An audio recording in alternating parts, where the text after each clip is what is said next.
Welcome back to another message crawler update. Today I want to show you what I've been up to in version 5. I talked in the previous video that I'm playing version 5 with some major changes, and today I want to show you just a little bit of how far I got along, what I'm thinking, when I get your feedback, just show you a little bit of what I have. So let me take you to my screen and show you what message crawler looks like right now.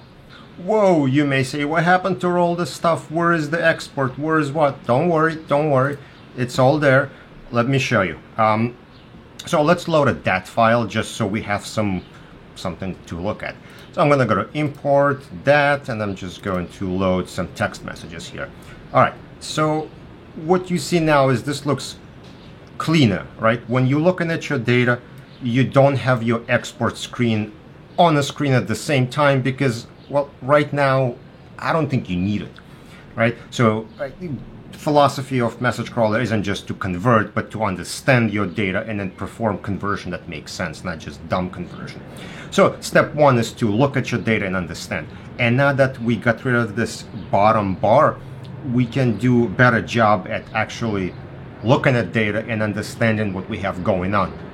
Okay, so now you've done your looking, maybe you went to data tools and you played with some fields and you did all kinds of stuff. Now you're ready to export. Well, there is an export menu here.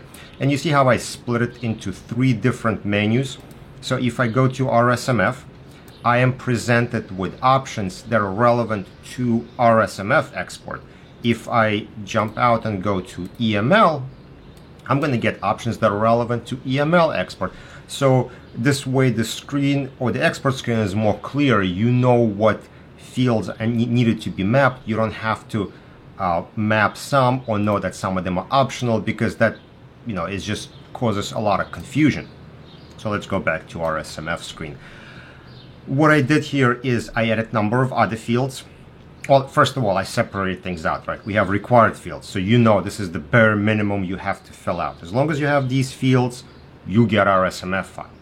If you can get these fields provided, even better. You'll have more information. Your file will be more complete.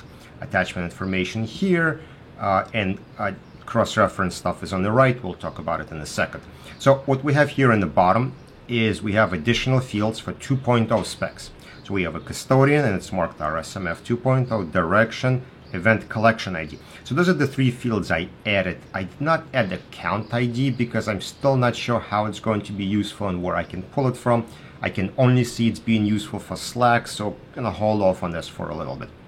All right, so we have our fields here, and right here we can say conform to RSMF version. So if we choose version 2, then these fields will be pulled in and put into RSMF file, and if you're going to do 1, then it doesn't matter what you select here. They're not going to be included, and the file format is going to be 1.0.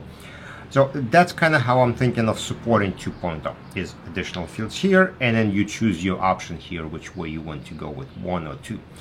Now, another big change I made is for additional metadata or cross-reference. I combined everything into one.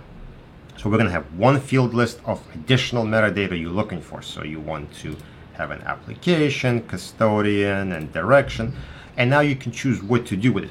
Do you want to write it to a cross-reference file? Or do you want to write it to a header? Or do you want to add it to a body, right? And then you can combine the two. So I want a cross-reference file, and I also want it added to the body of our RSMF. You can't separate like these fields for that, these fields for the other. I don't think anyone's going to need that. So it's one list of additional fields, nice and clear, and then you specify where you want that metadata written out to. So I think that's really going to clear things up for people, and they'll be able to understand better exactly what the requirements are and what happens to the data. So that's what I've been up to with version 5. I spend a lot of time on moving things to a different window, rearranging things. It seemed to be working. It's not fully tested. I'm kind of playing around with options. I have to go through lots and lots of tests to make sure RSMF support works. There are also a couple of other things I want to add here. So we'll talk about that later. But so far, this is what it looks like. Let me know if you like it, don't like it, what you think about it. If you want to test it, email me. Questions, comments, put them in the comment section below. Email me, whichever. I will share another update when I have it. Thanks for watching.